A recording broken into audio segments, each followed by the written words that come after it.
जय हिंद दोस्तों।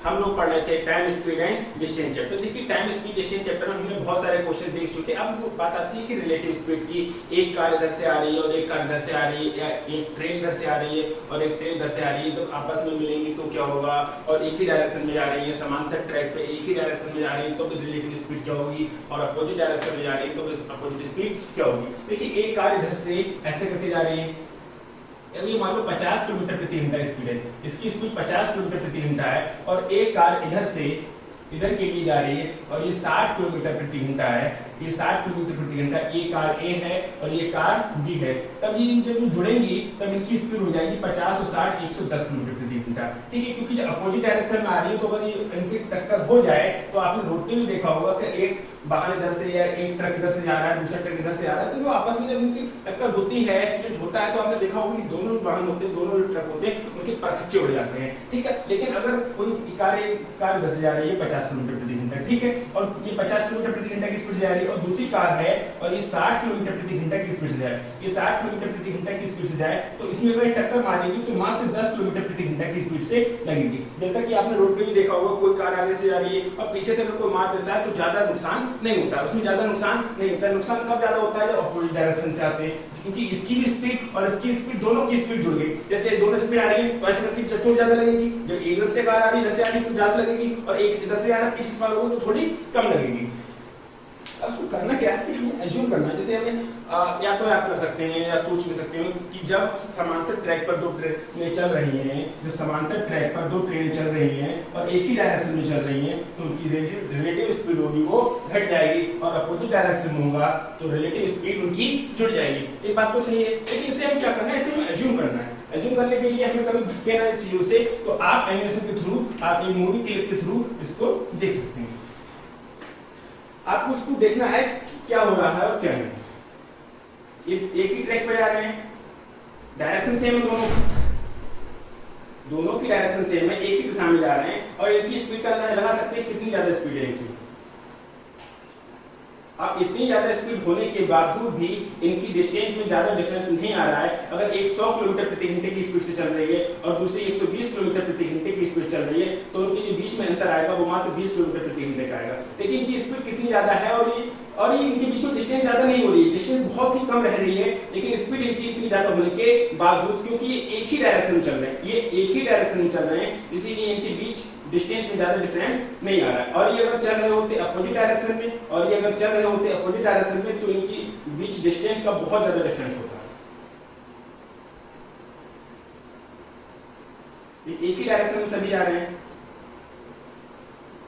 देखिए आपने देखा कि ये जब दो कारें एक ही डायरेक्शन में जा रही थी और इनकी कार की स्पीड बहुत ज्यादा थी, इन जो कार्स हैं इनकी स्पीड बहुत ज्यादा थी, लेकिन इनकी डिस्टेंस में ज्यादा डिफरेंस नहीं आ रहा है। इनकी डिस्टेंस में ज्यादा डिफरेंस क्यों नहीं आ रहा है, क्योंकि एक ही डायरेक्शन में चल रहा है। एक अगर 100 किलोमीटर प्रति घंटे की स्पीड चल रही है, दूसरी 120 किलोमीटर प्रति घंटे की स्पीड से चल रही है, तो उनके बीच डिफरेंस मात्र 20 किलोमीटर प्रति घंटे का आएगा। और यही होता अगर 100 किलोमीटर प्रति घंटा इधर से आता और 120 किलोमीटर प्रति घंटा इधर से आता, तो जब टकराव होता तो 220 किलोमीटर प्रति घंटे का होता। ठीक है, अब हम लोग बढ़ते हैं क्वेश्चन पे कि हमें कैसे करना है और कैसे नहीं करना है। इस बात को एक बार दोबारा देख लीजिए कि अगर दो कारें अपोजिट डायरेक्शन में आएंगी, विपरीत दिशा में आएंगी, तो जो उनकी स्पीड होगी s1 + s2 जुड़ जाएगी। ठीक है, और जब दोनों कारें या दो ट्रेन एक ही डायरेक्शन में जाएंगी, तब उनकी स्पीड, जो रिलेटिव स्पीड होगी, वो घट जाएगी, क्योंकि जब आमने सामने से टक्कर होती है तो टकराव बहुत मतलब नुकसान ज्यादा होता है। एक्सीडेंट में भी आपने देखा है रोड पे, जब आमने सामने से दो वाहन टकराते हैं, दो ट्रक वगैरह कुछ भी अगर एक्सीडेंट होता है, तो वहां पर दोनों वाहन के परखच्चे उड़ जाते हैं। लेकिन अगर इसके विपरीत, अगर एक ही डायरेक्शन में जा रहा है, एक ट्रक जा रहा था, पीछे से टक्कर मारने में तो ज्यादा नुकसान नहीं होता है। ठीक है, दो रेलगाड़ियां जिनकी लंबाई क्रमशः 150 मीटर और 180 मीटर है, समांतर ट्रैक पर विपरीत दिशा में चल रही है। दो रेलगाड़ियां हैं, जो रेलगाड़ी ए है वो 150 मीटर लंबी है, ठीक है, ये इस डायरेक्शन में चल रही है, ठीक है, और जो दूसरी ट्रेन है वो 180 मीटर की, उसकी जो लेंथ है वो 180 मीटर की है, उसकी जो लेंथ है वो 180 मीटर की है, और समांतर ट्रैक पर विपरीत दिशा में चल रही है। एक ट्रेन इधर जा रही है और दूसरी ट्रेन इधर जा रही है। तो आप इस चीज को सोच के देखो कि अगर एक ट्रेन इधर जा रही है, एक ट्रेन इधर जा रही है, अगर ये आपस में मिलेगी तो स्पीड उनकी जुड़ेगी या नहीं जुड़ेगी। मैं ये नहीं कह रहा कि क्या एक्सीडेंट हो रहा है, ये समांतर ट्रैक पे आ रही है, ये दो समांतर ट्रैक हैं, एक ट्रेन इस पे आ रही है और एक ट्रेन इस पे आ रही है। तो यहाँ पे जब इनकी स्पीड जुड़ेगी। उसको हमें एज्यूम कैसे करना है कि जब दो रोड पे जो दो वाहन टकराते हैं तो आपस में अगर विपरीत दिशा में टकराते हैं तो उन पर नुकसान ज्यादा होता है, ठीक है। और अगर ये एक ही डायरेक्शन में होते हैं तो नुकसान थोड़ा कम होता है। यानी कि जब दो ट्रेनें विपरीत दिशा में, जब दो ट्रेनें अपोजिट डायरेक्शन में चलेंगी तो उनकी जो रिलेटिव स्पीड होगी वो जुड़ जाएगी, और एक ही डायरेक्शन में चलेगी तो उनकी रिलेटिव स्पीड होगी वो घट जाएगी, ठीक है। तो आप इस चीज को एज्यूम करके देखो कि ये ट्रेन इधर जा रही है, दूसरी ट्रेन इधर जा रही है, यानी कि जब अपोजिट डायरेक्शन में दो ट्रेनें चल रही हैं तो उनकी जो रिलेटिव स्पीड होगी, जो फाइनल स्पीड होगी वो घट जाएगी, सॉरी जुड़ जाएगी, रिलेटिव स्पीड जुड़ जाएगी। एक 50 किलोमीटर प्रति घंटा इधर से जा रही है और 60 किलोमीटर प्रति घंटा इधर से आ रही है, तो होगा क्या, जब 50 किलोमीटर प्रति घंटा इधर से जा रही है और 60 किलोमीटर प्रति घंटा इधर से आ रही है तो इनकी स्पीड जुड़ जाएगी, और स्पीड कितनी हो जाएगी 110 किलोमीटर प्रति घंटा। स्पीड कितनी हो जाएगी 110 किलोमीटर प्रति घंटा। जब ट्रेनें अपोजिट डायरेक्शन में जाएंगी तो उनकी रिलेटिव स्पीड होगी वो जुड़ जाएगी, और एक ही डायरेक्शन में जाएंगी तो रिलेटिव स्पीड उनकी घट जाएगी। अब जैसे जैसे हम क्वेश्चन करते रहेंगे आपको ये कॉन्सेप्ट क्लियर होता रहेगा, ठीक है। अब क्वेश्चन कह रहा है कि एक ट्रेन 150 मीटर लंबी है और दूसरी ट्रेन 180 मीटर लंबी है, समांतर ट्रैक पर विपरीत दिशा में आ रही है, समांतर ट्रैक पर विपरीत दिशा में आ रही हैं।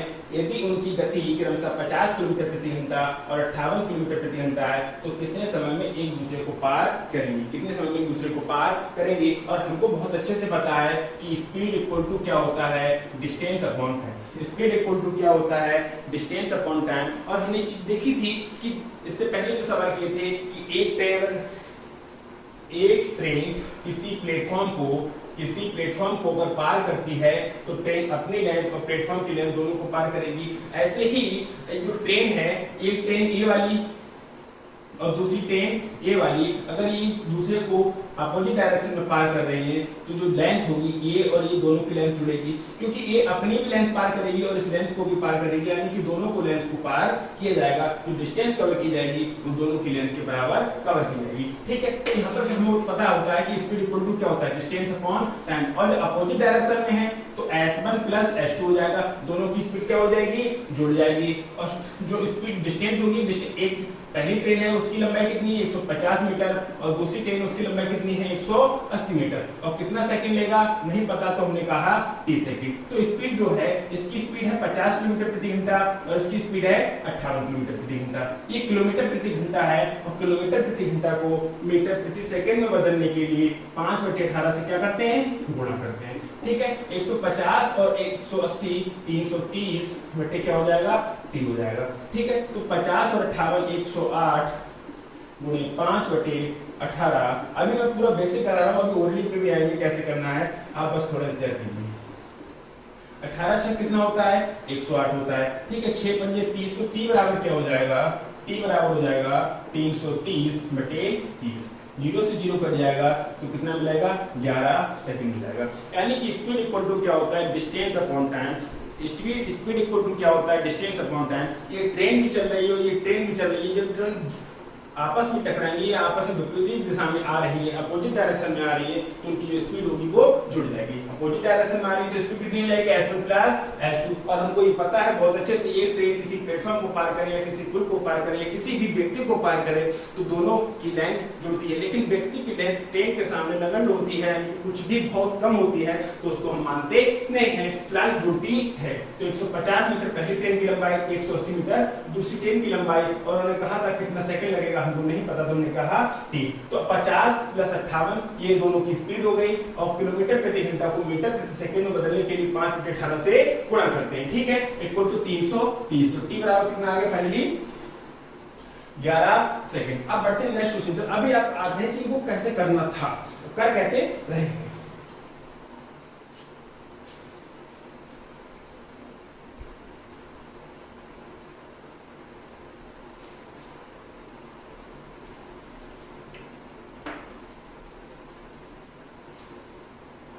अपोजिट डायरेक्शन में जब ट्रेनें चलेंगी तो उनकी स्पीड जुड़ जाएगी और सेम डायरेक्शन में चलेंगी तो उनकी स्पीड घट जाएगी। आपने मूवी क्लिप के अनुसार भी देखा कि जब दोनों दो कार्स बहुत तेजी से चल रही थी लेकिन उनके बीच ज्यादा डिफरेंस नहीं आया। क्यों नहीं आया? तो वो एक ही डायरेक्शन में चल रही थी। अब सवाल की तरफ बढ़ते हैं। समान लंबाई वाली दो ट्रेनें एक ही दिशा में 46 किलोमीटर प्रति घंटा और 36 किलोमीटर प्रति घंटे की गति से चल रहे हैं, यानी कि एक ही डायरेक्शन में चल रही है और एक ही डायरेक्शन में चल रही है तो जो रिलेटिव स्पीड होगी वो s1 माइनस s2 अर्थात उन दोनों का डिफरेंस यानी कि घट जाएगी। क्यों घट जाएगी? क्योंकि डायरेक्शन कैसी है?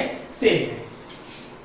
तो s equal speed equal to क्या होता है? डिस्टेंस अपॉन टाइम होता है और स्पीड कितनी हो जाएगी? s1 माइनस s2 घट जाएगी। ठीक है, और डिस्टेंस कितनी कवर होगी? और हमें पता है कि डिस्टेंस कितनी कवर होगी? दोनों की लंबाई के बराबर। डिस्टेंस कितनी कवर होगी? दोनों की लंबाई के बराबर। और सवाल कह रहा है कि समान लंबाई वाली यानी कि पहली ट्रेन की लंबाई अगर d है तो दूसरी ट्रेन की लंबाई कितनी है? d।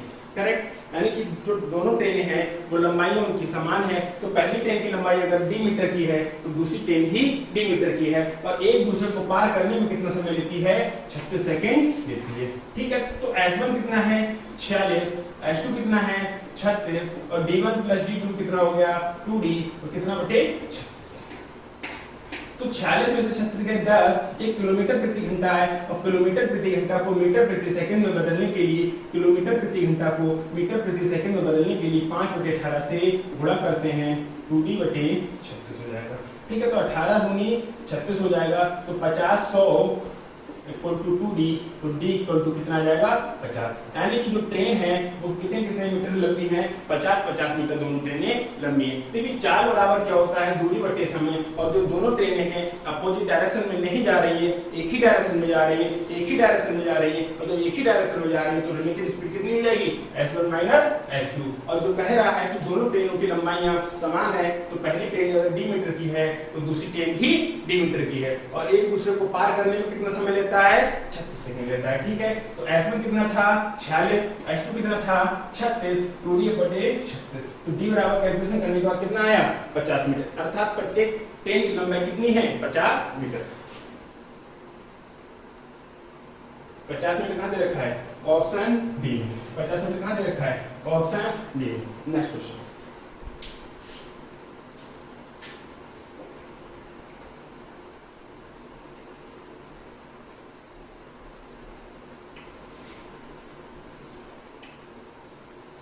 एक 110 मीटर लंबी ट्रेन 60 किलोमीटर प्रति घंटे की रफ्तार से जा रही है। यदि कोई व्यक्ति ट्रेन की विपरीत दिशा में 6 किलोमीटर प्रति घंटे की रफ्तार से दौड़ रहा है तो बताइए ट्रेन उस व्यक्ति को कितनी देर में पार करके गुजर जाएगी? आपको कोई ध्यान नहीं देना, आपको एक ही बात पता है कि स्पीड इक्वल टू क्या होता है? Distance upon time. और जब ट्रेन जा रही है 60 किलोमीटर प्रति घंटे की स्पीड से और कोई व्यक्ति ट्रेन की विपरीत दिशा में, और जब कोई व्यक्ति या कुछ भी अगर विपरीत दिशा में आ रहा है तो रिलेटिव स्पीड कितनी हो जाएगी? जुड़ जाएगी। रिलेटिव स्पीड कितनी हो जाएगी? जुड़ जाएगी। यानी कि ट्रेन की स्पीड कुछ कितनी है? 60 किलोमीटर प्रति घंटा और व्यक्ति की स्पीड कितनी है? 6 किलोमीटर प्रति घंटा और ट्रेन की लंबाई कितनी है? 110 मीटर लंबी और उस आदमी की लंबाई नहीं हो तो उसको जीरो मानते हैं। मतलब बहुत ही कम होती तो उसको मानते नहीं, लेकिन ट्रेन की लंबाई कुछ ना कुछ, व्यक्ति की लंबाई कुछ ना कुछ होती है। व्यक्ति की लंबाई कुछ ना कुछ, व्यक्ति की जो चौड़ाई होगी इस तरीके वाली, ये वाली नहीं होती है, ये वाली होगी। ठीक है, कितनी? जीरो। बहुत कम होती तो उसको हम मानते नहीं। और कितना सेकंड लेगा हमें नहीं पता तो हमने क्या कह दिया?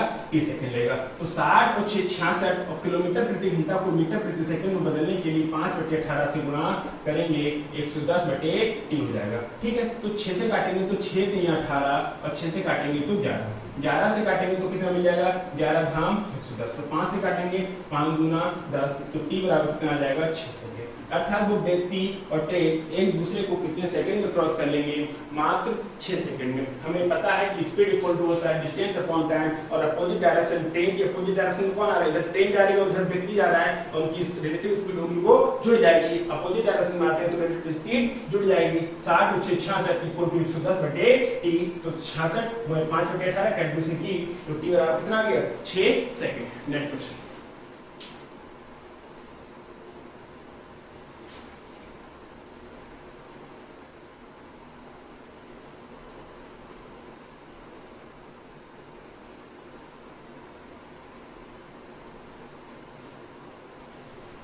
दो गधे एक दूसरे से 400 मीटर की दूरी पर खड़े हैं। पहला गधा 3 मीटर प्रति सेकंड की गति से और दूसरा गधा 2 मीटर प्रति सेकंड की गति से भाग सकता है। यदि दोनों गधे एक दूसरे की ओर भागते हैं तो कितने समय के बाद एक दूसरे से टकराएंगे। देखिए एक गधा यहाँ खड़ा है और दूसरा गधा यहाँ है। इनकी जो बीच की दूरी है वो कितने मीटर की है? 400 मीटर की है। जो पहला गधा है ये 3 मीटर प्रति सेकंड इस तरफ भागता है और जो दूसरा गधा है ये 2 मीटर प्रति सेकंड इस तरफ भागता है।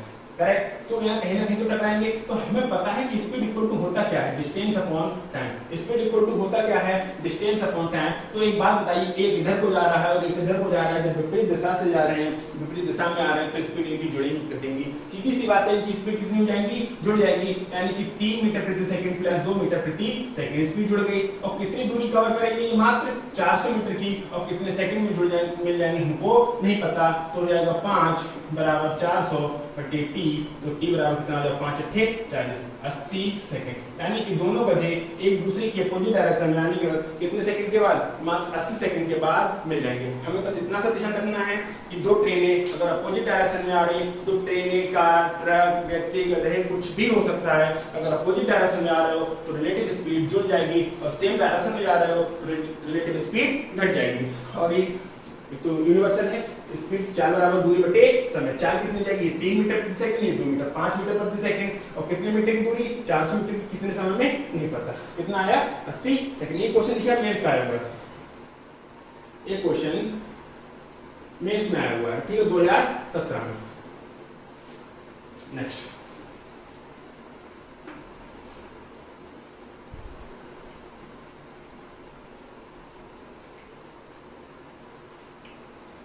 देखिए, आपको पता है, इसको थोड़ा नीचे लीजिए, लिखने के लिए दीजिए। स्पीड इक्वल टू होता क्या है?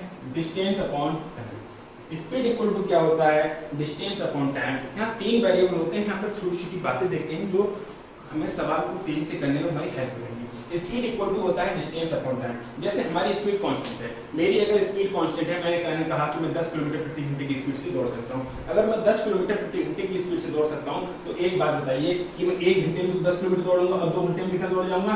20 किलोमीटर। ध्यान रखना कि अगर मेरी स्पीड 10 किलोमीटर प्रति घंटा है तो मैं 10 किलोमीटर प्रति घंटे की स्पीड से दौड़ सकता हूँ। अगर मुझे 1 घंटा दोगे तो मैं 10 किलोमीटर दौड़ पाऊंगा। अब मुझे 1.5 घंटा दे दोगे यानी कि 1.5 आवर्स दे दोगे तो मैं 15 किलोमीटर दौड़ पाऊंगा। अगर मुझे 2 घंटा दे दोगे तो मैं 20 किलोमीटर दौड़ पाऊंगा। अगर मुझे 3 घंटा दे दोगे तो मैं 30 किलोमीटर दौड़ पाऊंगा। यानी मैं 4 घंटे दे दोगे तो मैं 40 किलोमीटर दौड़ पाऊंगा। करेक्ट। स्पीड इक्वल टू होता है डिस्टेंस अपॉन टाइम। हमने कहा कि एक एक को कांस्टेंट करके देखते हैं। पहले क्या करते हैं कि हम स्पीड को कांस्टेंट मान लेते हैं कि स्पीड हमारी जो भी है वो सेम है। स्पीड को क्या मान लेते हैं? कांस्टेंट मान लेते हैं। और अगर हमारी स्पीड कांस्टेंट है, मैंने कहा कि मेरी स्पीड 10 किलोमीटर प्रति घंटा है, अगर मैंने कहा कि मेरी स्पीड 10 किलोमीटर प्रति घंटा है तो 1 घंटे में कितना दौड़ सकता हूँ? 10 किलोमीटर। और मुझे अगर 2 घंटे दे दिए हैं तो मैं 20 किलोमीटर। अगर मुझे 3 घंटे दे दिए हैं तो मैं 30 किलोमीटर। अगर मुझे 4 घंटे दे दिए हैं तो मैं 40 किलोमीटर। करेक्ट। यानी कि अगर मैं जितनी ज्यादा समय दोगे, मुझे जितना ज्यादा समय दोगे उतनी ज्यादा दूरी कवर करूंगा? नहीं कर पाऊंगा।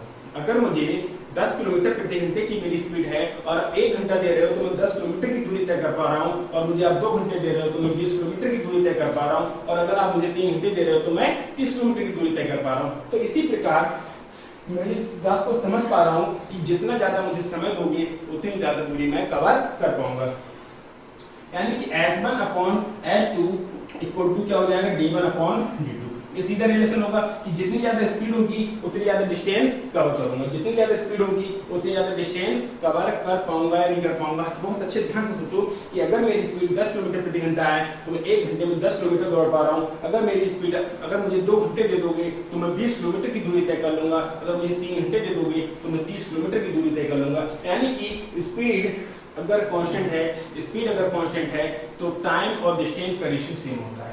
अगर टाइम ज्यादा होगा तो डिस्टेंस ज्यादा कवर करोगे, टाइम कम होगा तो डिस्टेंस कम कवर करोगे। अब मेरी स्पीड 10 किलोमीटर प्रति घंटा है, अगर आप आधा घंटा दोगे तो क्या मैं 10 किलोमीटर दौड़ पाऊंगा? नहीं, कम दौड़ पाऊंगा, मैं 5 किलोमीटर दौड़ पाऊंगा। यानी कि स्पीड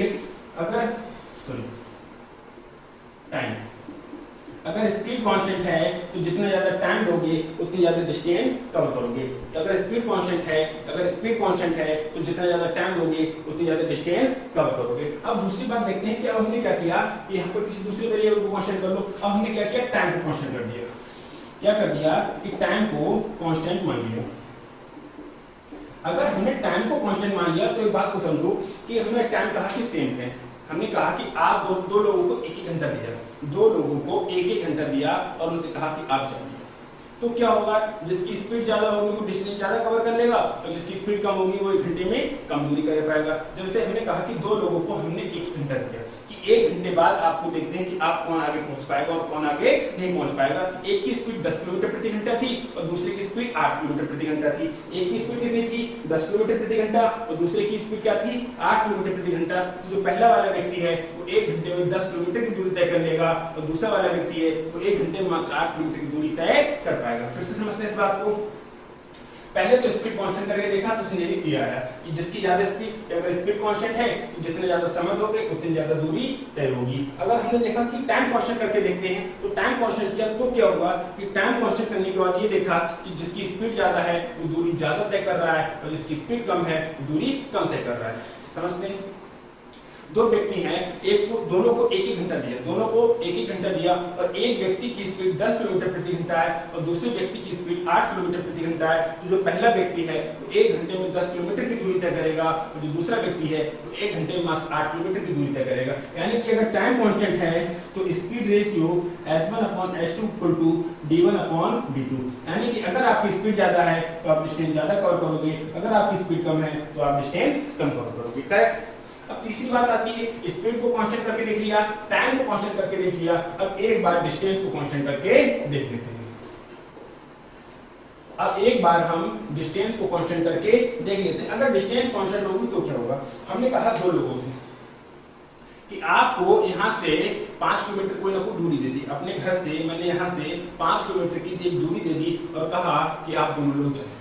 5 किलोमीटर की एक दूरी दे दी, 5 किलोमीटर की एक दूरी दे दी और हमने कहा कि आप दोनों लोग वहां पे जाइए। तो क्या होगा, जिसकी स्पीड ज्यादा होगी, जिसकी स्पीड ज्यादा होगी, आप फिर से उसी एग्जांपल पे आते हैं कि दो लोगों को मैंने 1 घंटा दिया, दो लोगों को 1 घंटा दिया, सॉरी 5 किलोमीटर दिया, मैंने दो लोग थे तो मैंने 5 किलोमीटर की उनको दूरी तय करने को कहा। दो लोगों से 5 किलोमीटर की दूरी तय करने के लिए कहा। तो यहाँ पर क्या होगा, जिसकी स्पीड ज्यादा होगी वो पहले तय कर लेगा और जिसकी स्पीड कम होगी वो ज्यादा समय ले लेगा।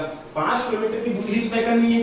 अब दो व्यक्ति थे, एक ये, इसकी स्पीड 5, इसकी स्पीड है मान लो 2 किलोमीटर प्रति घंटा, ठीक है, और जो दूसरा व्यक्ति है इसकी स्पीड है 1 किलोमीटर प्रति घंटा, इसकी स्पीड है 1 किलोमीटर प्रति घंटा और हमने कहा कि हम चलो 10 किलोमीटर की दूरी देते हैं। आप दोनों को कितनी दूरी दी, 10 किलोमीटर की दूरी दी। तो ये वाला व्यक्ति 2 किलोमीटर प्रति घंटे की स्पीड से 10 किलोमीटर की दूरी 5 घंटे में तय कर लेगा और ये वाला व्यक्ति 1 किलोमीटर प्रति घंटे की स्पीड से 10 किलोमीटर की दूरी 10 घंटे में कवर करेगा। करेगा नहीं करेगा। इसकी स्पीड कितनी है 2 किलोमीटर प्रति घंटा और इसकी भी स्पीड कितनी है 1 किलोमीटर प्रति घंटा। तो 10 किलोमीटर की दूरी 2 किलोमीटर प्रति घंटे की स्पीड से 5 घंटे में तय कर लेगा।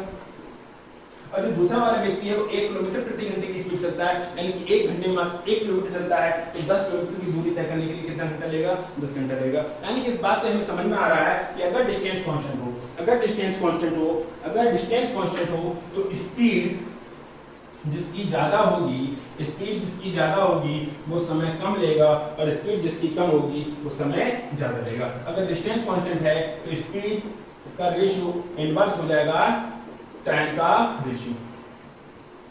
करेक्ट। अगर जिसकी स्पीड ज्यादा है, जिसकी स्पीड ज्यादा है उसको क्या लगेगा, समय कम लगेगा और जिसकी स्पीड कम है उससे समय लगेगा ज्यादा। यहाँ पर अपोजिट हो रहा है, मतलब ठीक है।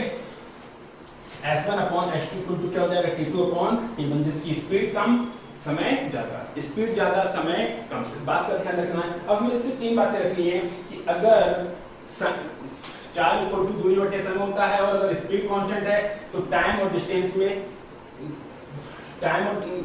डिस्टेंस में कोई फर्क नहीं पड़ता। जैसे जिसका टाइम ज्यादा लगेगा तो डिस्टेंस ज्यादा कवर करोगे, टाइम कम मिलेगा तो डिस्टेंस कम कवर करोगे। अगर आपकी स्पीड कांस्टेंट है तो जितना ज्यादा समय मिलेगा उतनी ज्यादा दूरी तय करोगे, जितना कम समय मिलेगा उतनी कम दूरी तय करोगे। ठीक है। अगर टाइम कांस्टेंट है तो स्पीड के हिसाब से होगा, स्पीड और डिस्टेंस का रेशियो सेम होगा। स्पीड ज्यादा तो डिस्टेंस ज्यादा, स्पीड कम तो डिस्टेंस कम। यहाँ पर आते हैं कि डिस्टेंस कांस्टेंट होती है और डिस्टेंस कांस्टेंट होती है तो स्पीड का रेशियो ही क्या, स्पीड का इनवर्स रेशियो क्या होता है, टाइम का रेशियो होता है। स्पीड ज्यादा टाइम कम। स्पीड ज्यादा है, अगर आप अपने घर से अपने स्कूल जा रहे हो और अगर आपकी स्पीड ज्यादा है तो टाइम कितना लोगे, कम लोगे। और अगर आपकी स्पीड कम है तो आप क्या करोगे, 2 लोग हैं।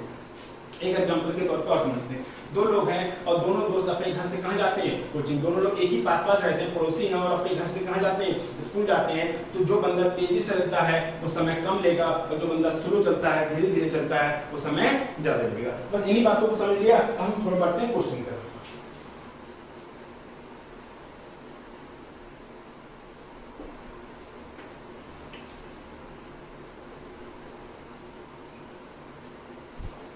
क्रमशः 100 मीटर और 95 मीटर लंबी 2 रेलगाड़ियां जब एक ही दिशा में चलती हैं तो 27 सेकंड एक दूसरे को पार कर लेती हैं और विपरीत दिशा में चलने पर वे 9 सेकंड एक दूसरे को पार कर लेती हैं। तदनुसार दोनों रेलगाड़ियों की गति कितनी होगी। यहाँ पर एक ट्रैक से 2 सवाल दे रखे हैं। कुछ लोग 2 सवाल को सॉल्व करेंगे, हम सिर्फ आधा पढ़ के आधा ही क्वेश्चन सॉल्व कर सकते हैं। कैसे कि क्रमशः 100 मीटर और 95 मीटर लंबी 2 रेलगाड़ियां जब एक ही दिशा में चलती हैं और हमको पता है कि जब एक ही दिशा में चलेंगी तो S1 माइनस क्या हो जाएगा, S2 हो जाएगा। अब एक ही डायरेक्शन में चले या अपोजिट डायरेक्शन में चले, उनकी जो दोनों ट्रेनों की लंबाई है वो तो जुड़ेंगी ही जुड़ेंगी। और पहली ट्रेन की लंबाई 100 मीटर की है और दूसरी ट्रेन की लंबाई 95 मीटर की है और एक दूसरे को पार करने में कितना सेकंड लेती है, मात्र 27 सेकंड लेती है। कितना सेकंड लेती है, मात्र 27 सेकंड लेती है। तो 100 और 95 कितना हो जाएगा, 195/27। ये मीटर प्रति सेकंड में, ये मीटर प्रति सेकंड में अगर से किलोमीटर प्रति घंटा में बदले, ये मीटर प्रति सेकंड में है, अगर से किलोमीटर प्रति घंटा में बदले तो क्या करेंगे, 18/5 से गुणा करेंगे। ठीक है, अब 9 से काटेंगे, 9 × 27 और 9 दूनी 18, 5 × 15 हो जाएगा, 5 × 15 और 15 × 15, 15 × 45, यानी कि कितना आया, 26 किलोमीटर प्रति घंटा। S1 minus S2 equal to क्या आया, 26 किलोमीटर प्रति घंटा। अब हम ऑप्शन का सहारा लेके यहीं पे टिक कर सकते हैं या आप दूसरी सिचुएशन बना सकते हैं कि दूसरी सिचुएशन क्या कह रही थी कि जब वो अपोजिट डायरेक्शन में चलते हैं या अपोजिट डायरेक्शन में चलेंगे तो स्पीड क्या हो जाएंगी, जुड़ जाएंगी। ये तो डिस्टेंस तो 195 रहेगी और कितना रहेगा, 9 सेकंड रहेगा। तो आप एक इक्वेशन यहां से बनाइए, S1 + S2 बराबर इक्वेशन नंबर 2 और इक्वेशन नंबर 1 फिर 1 और 2 को हल करके एक S1 और S2 के मान निकालो। इतना समय हमारे पास नहीं है तो सिर्फ और सिर्फ इतना सॉल्व करके हम क्वेश्चन को टिक कर सकते हैं कि इसका सही आंसर क्या होगा। देखिए अब हमें इसका यूज नहीं करना है, हमें ये इसका यूज नहीं करना है। हमको पता चल गया कि S1 minus S2 equal to क्या होना चाहिए, 26।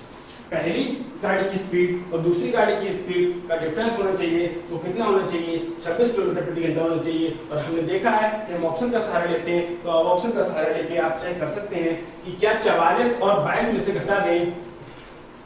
अगर इसको 44 और इसको 22 मान लें तो क्या 26 मिलेगा, आपको वही नहीं मिलेगा। अगर इसको 52 और इसको 26 मान लें तो क्या 26 मिलेगा, मिलेगा। ठीक है, ये हो सकता है। ठीक है, क्या 36 में से 18 निकालेंगे तो क्या हमें 26 मिलेगा, नहीं मिलेगा। और तीसरा ऑप्शन क्या है, 40 में से अगर 20 निकाल लेंगे तो क्या 26 मिलेगा।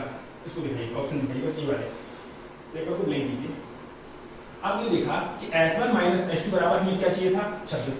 S1 माइनस S2 हमें क्या चाहिए था, 26। जो पहला ऑप्शन था वो 44 और 22 कह रहा था। क्या 44 में से 22 निकाल के 26 मिलेगा, पहला गलत। क्या 36 में से 18 निकाल के 26 मिलेगा, नहीं मिलेगा। क्या 40 में से 20 निकाल के 26 मिलेगा, नहीं मिलेगा। तो एक ही ऑप्शन है कि 52 माइनस 26 इक्वल टू क्या देता है, 52 देता है। क्या यहाँ पर हमें समय लगा, हमें अब सॉल्व करने के लिए 2 क्वेश्चन आने पड़ जाते हैं कि S1 माइनस S2 से किया। अब यहीं पर भी S1 + S2 इक्वल टू 195/9, एक इक्वेशन यहाँ से बनाओ, फिर इक्वेशन 1 और इक्वेशन 2 को सॉल्व करके बहुत ज्यादा समय लग जाएगा ये बताने में। जब हमें पता है कि ऑप्शन है तो ऑप्शन का सहारा लेना सीखना पड़ेगा। हमने सिर्फ इतना देखा कि 2 ट्रेनें अगर अपोजिट डायरेक्शन में जा रही है तो स्पीड जुड़ती है और सेम डायरेक्शन में जा रही है तो स्पीड घटती है। और इस सवाल में क्या कह रहा था, इस सवाल में कह रहा था 2 ट्रेनें समान दिशा में जाती हैं, समान दिशा में जाती है, इसका मतलब स्पीड घट जाएंगी। और एक ट्रेन की लंबाई 100 मीटर है और दूसरी ट्रेन की लंबाई 95 मीटर है, तो एक दूसरे को पार करने में 27 सेकंड लेती है।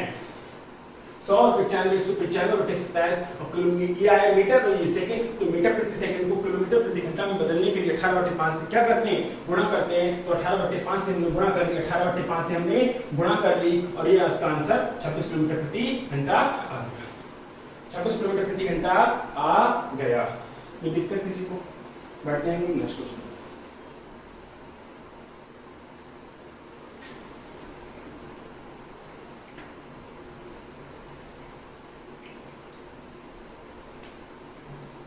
आप दोनों क्वेश्चन को सॉल्व करके भी कर सकते हो, लेकिन समय ज़्यादा लग जाएगा। तो एक काम ही करो कि एक ही क्वेश्चन का चेक कर लो, दूसरे से फिर ऑप्शन उठा के अब उसको लिख लो कि दो ट्रेनें किसी स्थान से दो समांतर ट्रैक पर समान दिशा में चलती हैं। ट्रेनों की गति के अनुसार 45 किलोमीटर प्रति घंटा और 40 किलोमीटर प्रति घंटा है। 45 मिनट बाद दोनों ट्रेनों के बीच की दूरी कितनी होगी? अब कहा है दो ट्रेनें किसी स्थान से समांतर ट्रैक पर समान दिशा में चलती हैं। जब एक ही डायरेक्शन में चल रही तो स्पीड घट जाएंगी, एक की S1 माइनस S2 हो जाएगा, S1 माइनस S2 हो जाएगा, और डिस्टेंस तो हमेशा जुड़ेंगी, और डिस्टेंस कितनी होगी हमें नहीं पता।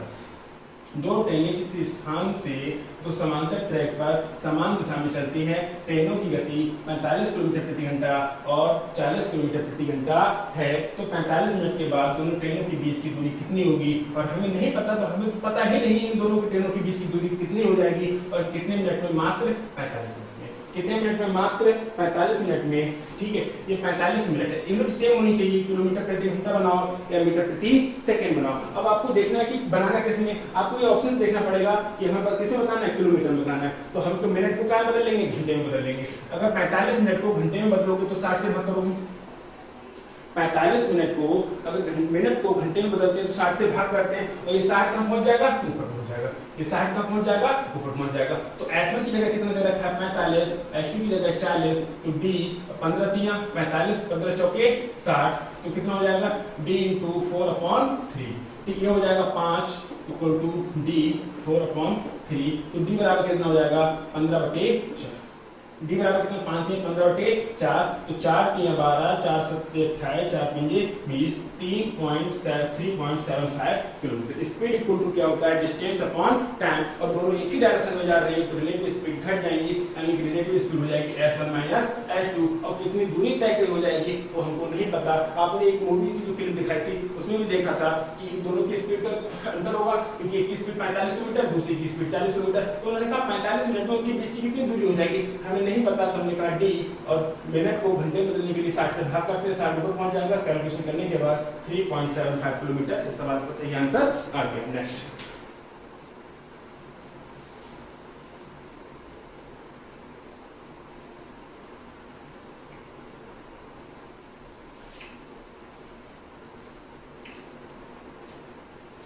एक 125 मीटर और 115 मीटर लंबाई की दो गाड़ियां समांतर लाइनों पर एक दूसरे की ओर के अनुसार 33 किलोमीटर प्रति घंटा और 39 किलोमीटर प्रति घंटा एक दूसरे की ओर आ रहे हैं, तो स्पीड जुड़ जाएंगी S1 प्लस S2।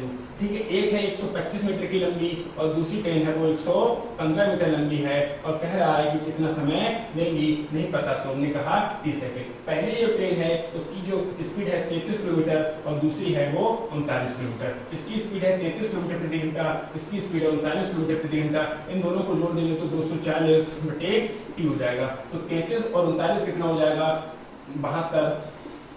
33 39 कितना हो जाएगा? 72। और ये किलोमीटर प्रति घंटा है, ये किलोमीटर प्रति घंटा, ये मीटर है, तो किलोमीटर प्रति घंटा को मीटर प्रति सेकंड में बदलने के लिए क्या करेंगे? 5/18 से गुणा करेंगे, 240/T हो जाएगा। तो 18 चौक 72, 5 चौक 20 बराबर 240/T। तो 0 से 0 कट जाएगा, तो T बराबर कितना आ जाएगा? मात्र 12 सेकंड। मात्र 12 सेकंड। अब बात आते हैं कि हम ऑलरेडी वाले कॉन्सेप्ट को एक तो मैं देर में पढ़ा रहा था, अभी तो बेसिक पढ़ रहे थे, बेसिक तरीके से करना अभी थोड़ा सा समझते हैं। आपने देखा कि एक की 33 स्पीड है, एक की 33 किलोमीटर प्रति घंटा, एक की 39 किलोमीटर प्रति घंटा है, तो स्पीड हो गई 72। और आपको पता है कि 18 किलोमीटर प्रति घंटा 5 मीटर प्रति सेकंड के बराबर होता है, तो 72 किलोमीटर प्रति घंटा 20 मीटर प्रति सेकंड के बराबर होता है। और अगर 20 मीटर प्रति सेकंड की स्पीड से दौड़ रही है कोई ट्रेन, 20 मीटर प्रति सेकंड रिलेटिव स्पीड कितनी हो गई? 20 मीटर प्रति सेकंड, और कोई ट्रेन 20 मीटर प्रति सेकंड की स्पीड से दौड़ रही है, इसका मतलब है कि 1 सेकंड में 20 मीटर की दूरी तय करती है, तो 240 मीटर की दूरी 12 सेकंड में तय करेगी। इसको आप ऑब्जर्व कर सकते हैं। नेक्स्ट,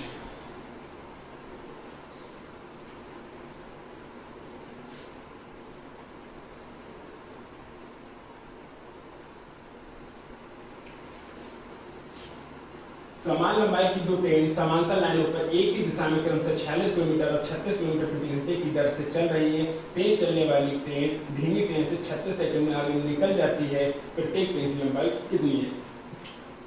समान लंबाई की ट्रेनें हैं, समान ट्रैक पर समान दिशा में चल रही है और एक ही डायरेक्शन में चल रही है। अगर एक ही डायरेक्शन में चल रही है तो स्पीड इनकी घट जाएगी। एक ही डायरेक्शन में चल रही है तो स्पीड इनकी घट जाएगी। पहले की स्पीड 46 किलोमीटर प्रति घंटा है, दूसरे की स्पीड 36 किलोमीटर प्रति घंटा है। क्योंकि हमने देखा है कि जब एक ही डायरेक्शन में चल रही है तो S1 माइनस S2 बराबर D1 प्लस D2, यानी कि दोनों ट्रेनों की लंबाई बट्टे क्या होता है, T होता है। तो S1 कितना है 46 किलोमीटर प्रति घंटा, S2 कितना है 36 किलोमीटर प्रति घंटा, और D1 की तरह कि D1 dt है और D2 dt है, यानी कि दोनों ट्रेनों की जो लंबाई है वो समान है और एक दूसरे को पार करने में कितना सेकंड लेती हैं, 36 सेकंड लेती हैं। तो 46 में से 36 गया 10 और किलोमीटर प्रति घंटा है, और किलोमीटर प्रति घंटा को मीटर प्रति सेकंड बदलने के लिए क्या करते हैं 5/18, तो 2d बटे कितना हो जाएगा 36, 18 दूनी 36, 2 से 2 कट जाएगा तो ये कितना आ जाएगा 50, d बराबर कितना आ गया 50। और हमसे पूछा था प्रत्येक ट्रेन की लंबाई कितनी है, तो d बराबर 50 आ गया, और हमने पहले ट्रेन की लंबाई d मानी थी और दूसरी ट्रेन की लंबाई d मानी थी, तो दोनों ट्रेनों की प्रत्येक की लंबाई कितनी है 50-50 मीटर। बढ़ते हैं हम लोग नेक्स्ट क्वेश्चन।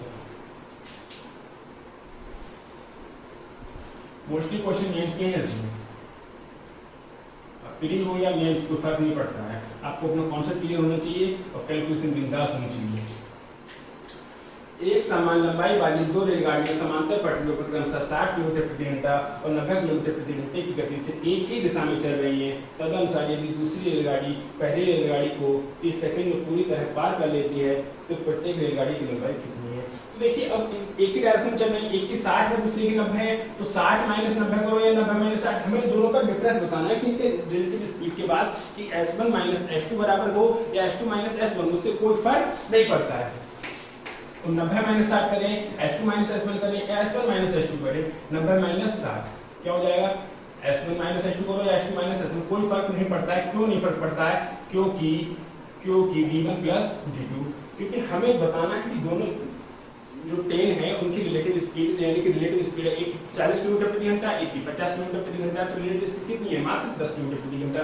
एक की 40 है एक की 30 है, तो फिर तो भी कितना है 10 है, यानी कि S1 माइनस S2 करो या S2 माइनस S1 करो, इस बात से कोई फर्क नहीं पड़ता।